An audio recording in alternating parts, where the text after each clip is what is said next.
दोस्तों, देवरा धोनी चैतना भाई ये गाना को लेकर के काफ़ी बवाल हो रहा है और किसी भी इंटरव्यू वाले पहुंच रहे हैं चंदन चंचल के पास या बुलेट राजा हो या चंदन चंचल के राइटर हो, उनके पास जो भी पहुंच रहे हैं सिर्फ तो सिर्फ पवन सिंह का बदनामी किया जा रहा है। हर एक बात में पवन सिंह का बदनामी।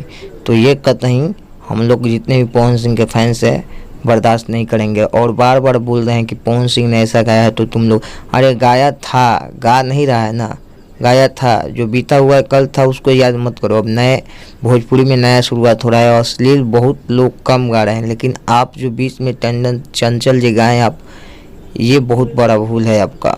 और इसके वजह से हमारे पावर स्टार पवन सिंह का करियर को नीचे की दिखाया जा रहा है।